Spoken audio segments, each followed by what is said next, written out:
नमस्कार। मैं वीके शास्त्री अपने चैनल के माध्यम से आप सभी दर्शकों का बहुत बहुत स्वागत करता हूं। दिनांक 23 अप्रैल 2024 को जैसे ही ग्रहों के सेनापति मंगल ने राशि परिवर्तन किया और राशि परिवर्तन करके मीन राशि में आए, राहु के साथ अंगारक योग बन गया। अंगारक योग के शुभ अशुभ प्रभाव को आप पिछले 15 दिनों से झेलते चले आ रहे हैं। आज के वीडियो में मैं आपको बताने जा रहा हूं उन 9 दिनों के बारे में जब अंगारक योग का विशेष प्रभाव आप पर होगा और आपको विशेष सावधानी बरतनी पड़ेगी।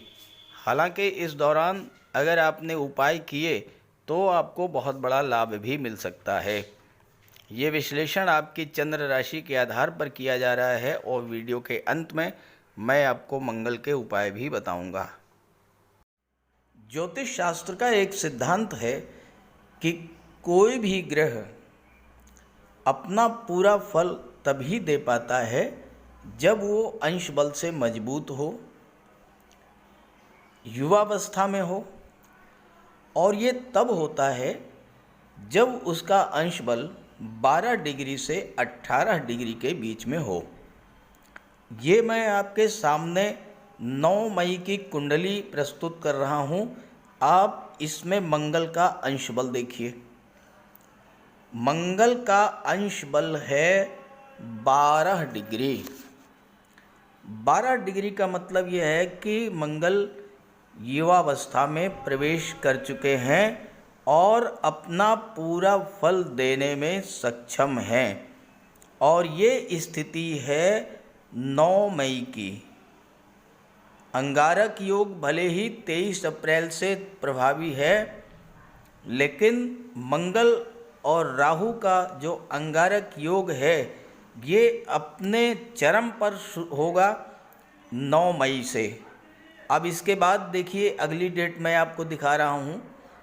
9 मई के बाद मंगल का अंश बल बढ़ेगा, 12 से 13 डिग्री होगा, 14 डिग्री होगा, 15 डिग्री होगा, 16 डिग्री होगा, 17 डिग्री होगा और 18 डिग्री होगा।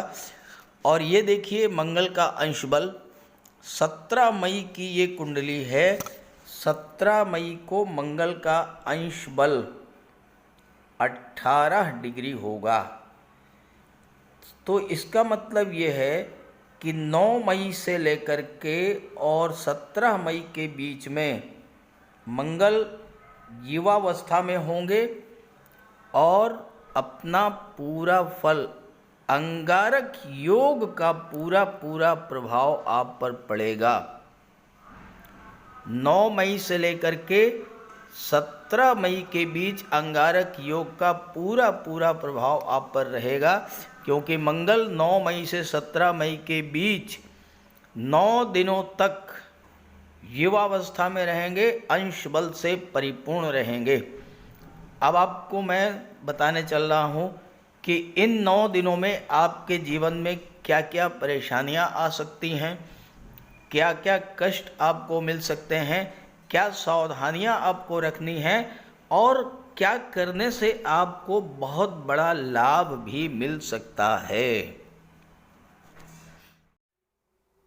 तो ये है धनु राशि के जातकों की कुंडली।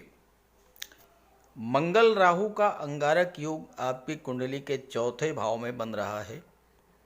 मंगल पंचम भाव और 12वें भाव के स्वामी होकर 4थे भाव में अंगारक योग बना रहे हैं और मंगल की दृष्टि कुंडली के 7वें भाव, 10वें भाव और 11वें भाव पर पड़ रही है।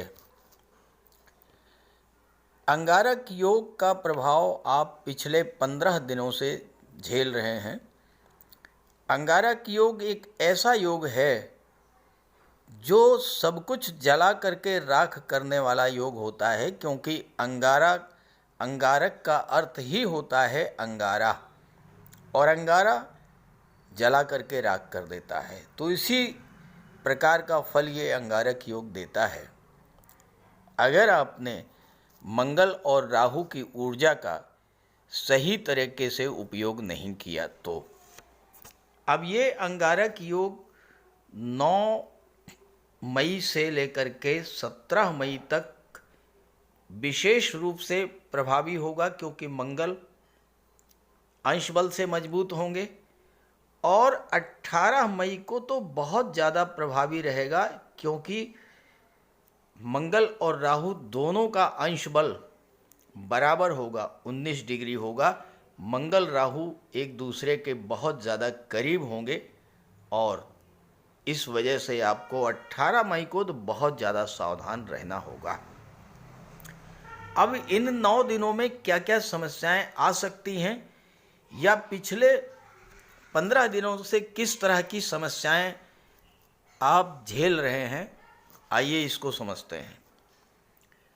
देखिए, मंगल क्रोध हैं, मंगल उग्रता हैं, मंगल है जल्दबाजी, मंगल आपके साहस, पराक्रम और उत्साह को भी शो करते हैं। राहु इन गुणों को कई गुना बढ़ा देते हैं। अब होगा क्या, कोई छोटी सी घटना हुई, आपको अचानक से बहुत क्रोध आएगा। राहु उस क्रोध में जैसे आग में घी डाल दिया जाए उस तरह से उस क्रोध को भड़का देंगे। आप कोई फैसला लेना चाहते हैं जीवन में, आपने सोचा कि ये कार्य करना है, राहु इतना जल्दबाजी की स्थिति पैदा कर देंगे, आप तुरंत कोई एक्शन ले लेंगे बिना सोचे समझे और आपको बड़ा नुकसान हो जाएगा। यहाँ पर चौथे भाव में ये अंगारक योग जो बन रहा है, ये अगर आपने अपने वाणी पर, अपने व्यवहार पर नियंत्रण नहीं रखा, क्योंकि मंगल राहु के कारण आपका मन अशांत रहेगा। अंगारक योग के कारण आपका स्वभाव अत्यंत चिड़चिड़ा हो जाएगा, बात बात पर क्रोध आएगा, एक अनजाना भय, डर आपके अंदर व्याप्त रहेगा। भले ही आपके साथ कोई घटना न घटित हुई हो, किसी दूसरे के साथ भी कोई घटना आपने घटित होते देख लिया या सुन लिया, आपको ये लगेगा कहीं ऐसा ना हो कि मेरे साथ भी ये घटना हो जाए।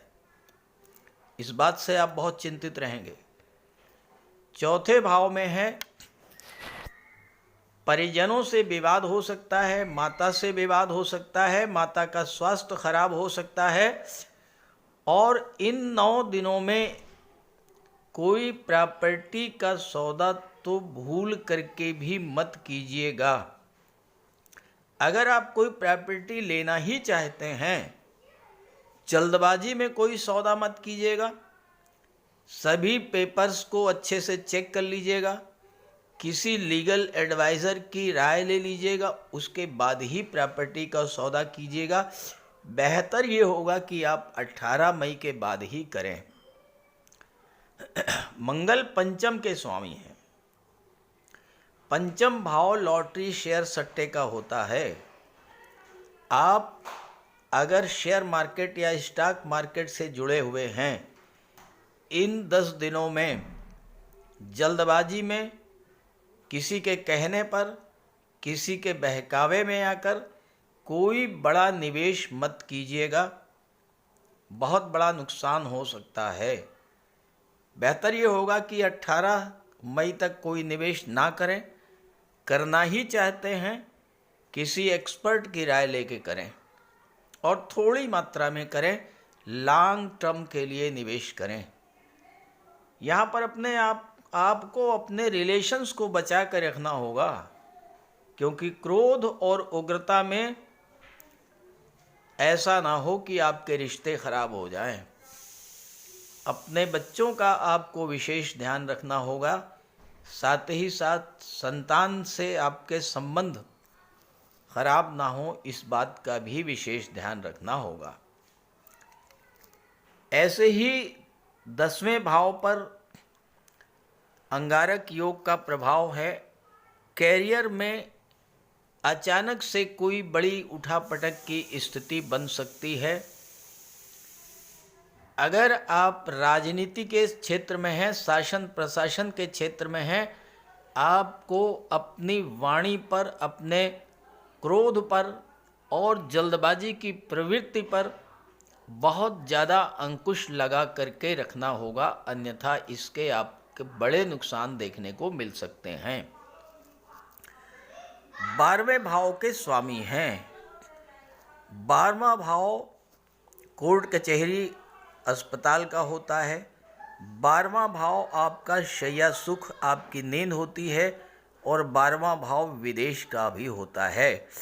विदेश से कोई बिजनेस डील करते समय विशेष सावधानी बरतिएगा। जल्दबाजी में कोई बिजनेस डील मत कीजिएगा, आपका पैसा फंस सकता है। विदेश जाने का भी इस दौरान प्रयास ना ही करें तो ज़्यादा अच्छा रहेगा। और स्वास्थ्य का तो आपको बहुत ज़्यादा ध्यान रख करके चलना है, क्योंकि मंगल राहु का अंगारक योग, इसका सीधा प्रभाव आपके स्वास्थ्य पर भी पड़ेगा। अब इस तरह की समस्याएं जो मैं आपको बता रहा हूं, ये विशेष तौर से 9 मई के बाद से घटित होना शुरू होंगी। हालांकि 23 अप्रैल से ही ये आपके साथ ऐसा कुछ हो रहा होगा, और अगर ऐसा हो रहा हो तो ज़रूर कमेंट कीजिएगा। अब क्या करें कि आपको इन समस्याओं से राहत मिले? तो देखिए, सबसे पहला कार्य तो आप ये कीजिए कि अपने आप को बजरंग बली की शरण में डाल दीजिए। बजरंग बली के प्रति पूरी तरह से समर्पित हो जाइए। हर समय बजरंग बली का ध्यान कीजिए, मन को शांत रखिए। प्रातःकाल हनुमान चालीसा का पाठ कीजिए। मंगलवार शनिवार को हनुमान जी के मंदिर में जा कर के उनके चरणों में बैठिए, उनकी आराधना कीजिए। अपने कष्ट उनसे कहिए और प्रार्थना कीजिए कि वो आपके कष्टों को दूर करें। इसके अलावा आप कहीं भी हों, चाहे घर में चाहे ऑफिस में, अगर आपको क्रोध आए, अगर आपका मन अशांत हो, अगर आप जल्दबाजी में कोई निर्णय लेने जा रहे हों, जल्दबाजी में कोई एक्शन लेने जा रहे हों, तुरंत जहाँ भी हैं वहीं रुक जाइएगा, शांत बैठ जाइएगा। एक गिलास जल भर करके अपने सामने रख लीजिएगा। हनुमान चालीसा का पाठ शुरू कर दीजिएगा। जब हनुमान चालीसा का पाठ समाप्त हो जाए, उस जल को ग्रहण कर लीजिएगा।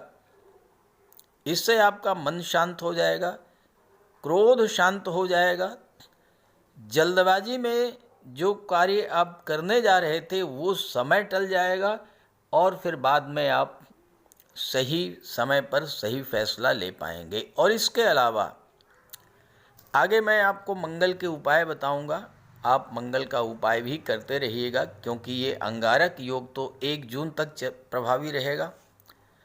अब अगर आपने बजरंग बली को प्रसन्न कर लिया, अगर आपने इसका उपाय कर लिया, तो क्या क्या लाभ मिल सकते हैं, इस पर भी बात कर लेते हैं। मंगल राहु का अंगारक योग 4थे भाव में है, दृष्टि 10वें भाव पर है। अचानक से आपके कैरियर में बहुत बड़ी उपलब्धि प्राप्त होने का योग है। खास करके गवर्नमेंट से आपको बहुत बड़ा लाभ इस समय मिलेगा। अगर आप रियल इस्टेट से जुड़े हैं, प्रॉपर्टी डीलिंग का कार्य करते हैं, तो वहाँ भी आपको बहुत अच्छी सफलता इस समय मिलेगी। गवर्नमेंट के पास कोई धन आपका रुका हुआ है, वो पैसा आपको मिलेगा।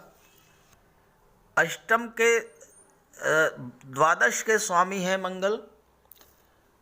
हो सकता है कि कोई कोर्ट कचहरी का पुराना मैटर आपका इस समय सॉल्व हो जाए। विदेश में कोई पैसा आपका रुका हुआ था, वो पैसा आपको मिलेगा। नई नई अच्छी बिजनेस डील आपको इस समय मिल सकती हैं।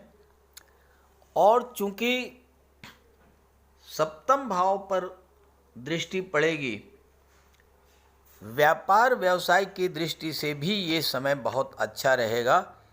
अगर आपने मंगल राहु की ऊर्जा का सही तरीके से उपयोग कर लिया, तो ये आपकी कार्य क्षमता में वृद्धि करेगा, आपके एनर्जी लेवल को बूस्टअप करेगा, आपके आत्मविश्वास को बढ़ाएगा और करियर और बिजनेस की दृष्टि से ये समय आपके लिए बहुत ही अच्छा रहेगा। चूँकि मंगल राहु की दृष्टि लाभ के भाव पर भी पड़ेगी तो अचानक से धन प्राप्ति का भी प्रबल योग बनेगा। तो इन सब लाभों को प्राप्त करने के लिए आप बजरंगबली की आराधना करें और मंगल के उपाय भी करते रहें। बात करते हैं उपायों पर। मंगल का सबसे बड़ा उपाय है बजरंगबली की उपासना करना। आप बजरंगबली की उपासना कीजिए, बजरंगबली के मंदिर में जाइए, उनके चरणों का सिंदूर अपने मस्तक पर धारण कीजिए, साथ ही साथ हनुमान चालीसा का पाठ कीजिए, बजरंग बाण का पाठ कीजिए। मंगलवार के दिन अगर आप व्रत रख सकें तो मंगलवार का व्रत रखिए। साथ ही साथ हनुमान जी को चोला चढ़ाइए। मंगलवार के दिन स्नान करने के जल में लाल चंदन या लाल पुष्प डालकर स्नान करें। स्नान करने के बाद लाल रंग के वस्त्र धारण करें। अगर नहीं कर सकते हैं लाल रंग के वस्त्र धारण तो कम से कम एक लाल रुमाल अपनी जेब में जरूर रखें। मंगलवार के दिन मंदिर में जाएं, बजरंगबली के लड्डू का भोग लगाएं और गरीबों में बांट दें। घर की दक्षिण पश्चिम दीवार पर उड़ते हुए हनुमान जी का चित्र लगाएं। साथ ही साथ गरीबों में लाल वस्त्र, मसूर, गुड़, लाल चंदन, मिठाई, लड्डू, बताशे, रेवड़ी ये सब बांटिए। मस्तक पर लाल चंदन का टीका लगाएं या हनुमान जी के चरणों का सिंदूर लगाएं। मंगलवार के दिन बंदरों को गुड़ और चना खिलाएं। बहते हुए जल में लाल पुष्प, तिल या गुड़ प्रवाहित करें और जेब में एक तांबे का सिक्का रखें। साथ ही साथ अगर आप मंगल के ये उपाय कर लेते हैं तो राहु भी नियंत्रित हो जाएंगे और शनि भी नियंत्रित हो जाएंगे, क्योंकि बजरंग बली की उपासना करने से राहु, मंगल और शनिदेव तीनों का ही उपाय हो जाता है। इसके अलावा एक चांदी की छोटी सी ठोस गोली चाहे आप जेब में रखें या चेन में पहन लें या ब्रेसलेट में लगा लें। अपने बैग में मोरपंख रखें और घर में भी मोरपंख लगा लें। मेन डोर पर, कार्यस्थल पर भी मोरपंख रखें तो इससे राहु आपको परेशान नहीं कर पाएंगे। तो ये सब उपाय बहुत आसान हैं। सुंदरकांड का पाठ कीजिए, बजरंग बाण का पाठ कीजिए, हनुमान चालीसा का पाठ कीजिए। ऐसा कोई उपाय नहीं है जो आप नहीं कर सकते और आप इन उपायों को कीजिए, फिर देखिए आपको कितना बड़ा लाभ मिलता है। नमस्कार।